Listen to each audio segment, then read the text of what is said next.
The maker of this map looks like he ran out of room to write his name, so he had to make the T very, very small. We've all been there. We've all done that, right? It just kind of humanizes this map a bit.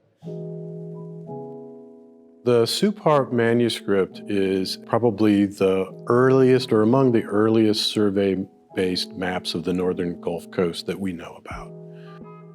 In our collection, we have a number of copies of a very famous 18th century French map by Guillaume de Lille called Carte de la Louisiane.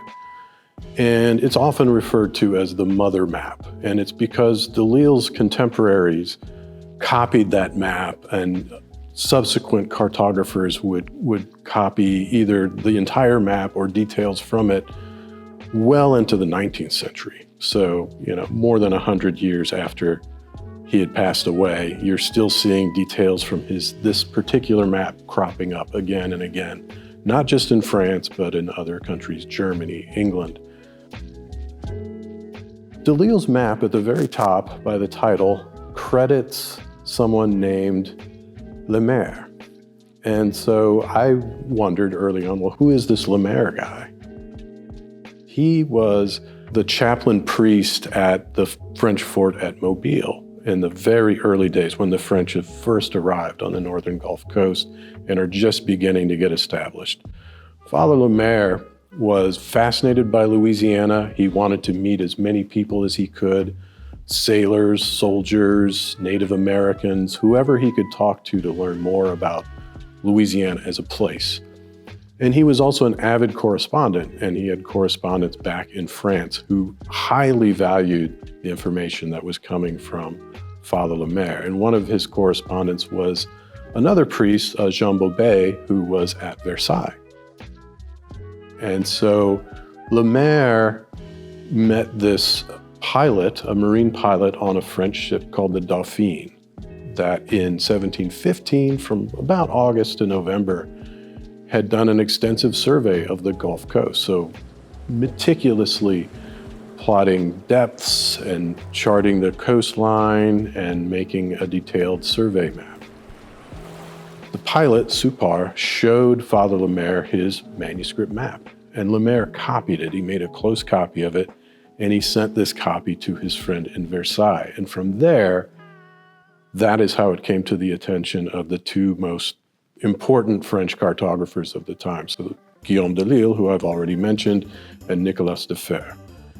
And two of my very favorite maps in our collection, printed maps, are from Guillaume de Lille and Nicolas de Fer. The de Fer map is the first map that you see when you walk into our Louisiana History Gallery.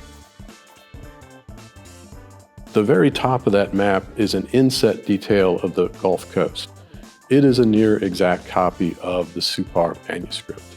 So I'd seen that sort of rendering of the Gulf Coast, and I'd seen references to the Soupart manuscript, and then we eventually borrowed it for an exhibition on the founding era.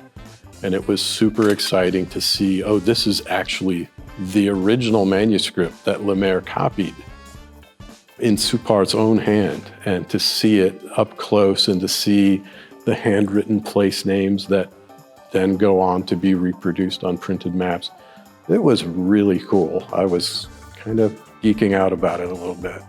It's hard looking at a map like that. So it's all one thing. You're looking at it and you tend in your mind to think, oh, this is all, someone sat down and just drew this all at once.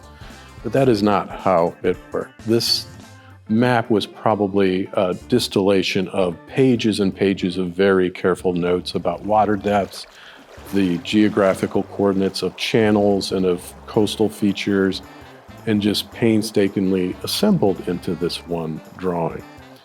But also for an original drawing that was produced as a working survey chart to have survived for centuries and to come to us intact to now is pretty cool.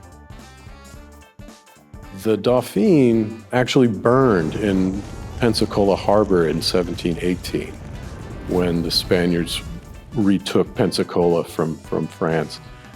And the edges of that chart are charred, they're burned. So we think that that chart was probably still on board the Dauphine and maybe was one of the important things that was rescued from it before it sank into Santa Rosa Bay.